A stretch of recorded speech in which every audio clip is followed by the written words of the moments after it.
Coucou L.fr, c'est Adèle Exarchopoulos.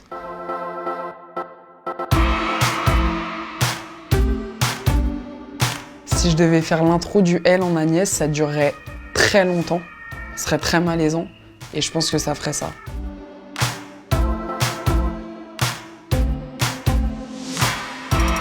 Mais très longtemps, genre jusqu'à 18h. J'avais lu le scénario qui est un peu comme une partition déjà, c'est-à-dire extrêmement précis avec beaucoup d'exigences et où mon personnage avait tout de suite ce côté très édulcoré et ce problème d'élocution où elle parle, elle hurle quand elle parle. Et du coup c'était en gras, en majuscule. Je me suis préparée pour le casting où j'avais une scène d'absurde et une fois que j'ai eu le rôle, avec Quentin on a vraiment vu pour les décibels, c'est-à-dire pour pas en faire un personnage non plus agaçant. Et après j'ai essayé de la rendre extrêmement sincère, de faire en sorte qu'elle joue presque faux. C'est un peu les marginaux où la forme n'y est pas en fait, mais le cœur y est.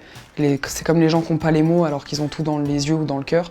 Et il y avait quelque chose, je voulais pas que ça s'aligne entre mon cerveau et mon cœur, du coup je me suis vraiment anesthésié le cerveau à essayer de ne pas réfléchir, sans en faire quelqu'un de bête, parce qu'au contraire c'est la plus lucide de ce film, finalement, et la plus profonde. Et du coup j'ai vraiment essayé de retrouver ce truc très enfantin en fait, de liberté, d'insouciance, et de trouver quelque chose dans le corps d'extrêmement étrange. Et après j'ai pas trop cérébralisé, je me suis dit si toi tu crois à ça, alors ça existe en fait. C'est une histoire sur l'amitié de deux garçons qui trouvent une mouche dans un coffre de voiture et qui décident de l'élever pour se faire de l'argent. Sauf que sur leur route, ils vont croiser une équipe de filles qui pensent se connaître d'avant, donc ils vont venir vivre chez elles. Et dans cette équipe, il y a une femme qui s'appelle Agnès, mon personnage, qui a un problème d'élocution depuis un accident de ski, elle hurle quand elle parle. Et donc eux, ils cachent la mouche, bien sûr. Et elle va commencer à mener une enquête un peu de folle, quoi, toute seule dans sa tête. Et du coup, comment je décrirais Agnès? Pour moi, une fois de plus, elle est lucide, elle est profonde, elle est sincère. C'est quelqu'un qui n'arrive pas forcément à se faire comprendre, pas forcément à se faire accepter.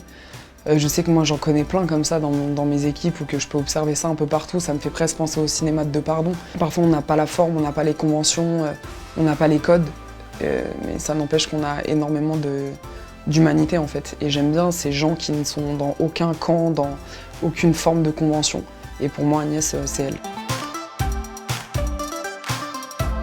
Moi, j'ai toujours voulu faire de la comédie. Je suis une grande cliente de comédie. Je regarde depuis que je suis petite, de Made Dumber, Seinfeld, Friends, tout ça. Et c'est vrai que j'ai toujours rêvé de faire de la comédie. Alors, c'est jamais vraiment venu à moi au point où je me suis dit, bon, ça viendra pas. Donc, soit il va falloir l'écrire tout seul, soit voilà.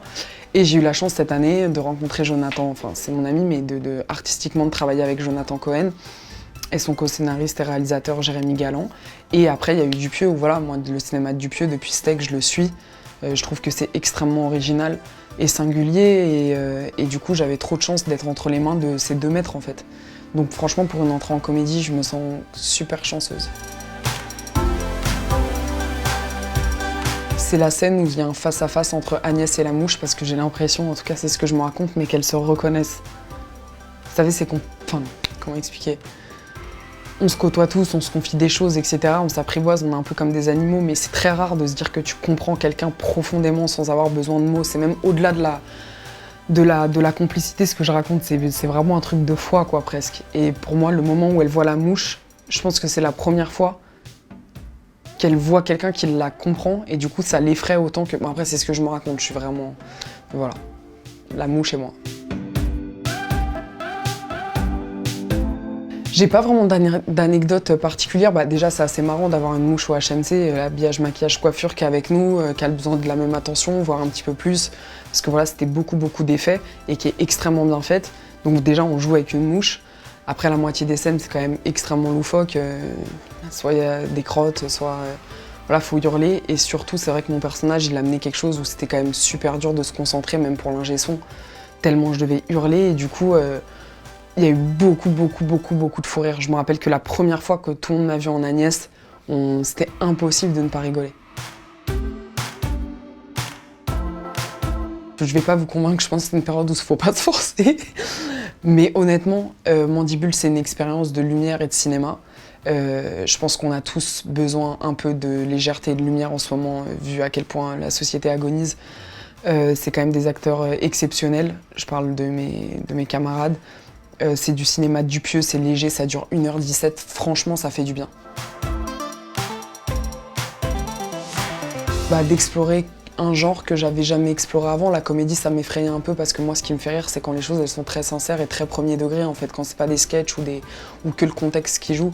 Donc c'était vraiment de construire un rôle de composition qui était extrêmement loin de moi, de construire quelque chose de complètement absurde en fait. Ce qui m'a plu dans ce rôle, c'est elle en fait. Et puis je me reconnais. Tous ces moments où en société, on se sent un peu incompris, on se dit « Waouh, il a dû me juger, l'autre il pense ça, j'étais comme ci, j'étais comme ça ». Agnès, pour moi, c'est quelqu'un de libre et c'est ce à quoi j'aspire en vrai. Donc c'était hyper jouissif d'être avec elle. Pour moi, c'est super important l'amitié. C'est vraiment la famille qu'on choisit, les gens avec qui on décide de grandir. Pour moi, Moi, je sais qu'au quotidien, j'ai peu d'amis, mais mes vrais amis, c'est des gens qui n'ont absolument pas peur de me... Leur bienveillance, c'est au-delà de la peur de me perdre, en fait. C'est-à-dire que si quelque chose n'est pas bon pour moi, ils me le diront. Si quelqu'un n'est pas bon pour moi, ils me le diront. C'est des gens qui tirent quand t'es dans la lumière, qui arrivent à sauver un malaise, une situation avec du rire. C'est des gens avec qui tu traverses la vie. C'est super important pour moi, l'amitié. Et voilà, en amitié, j'attends... Mais on est humain, on fait des erreurs, mais je sais que j'ai des amis qui ont beaucoup d'autodérision, qui sont très, très loyaux.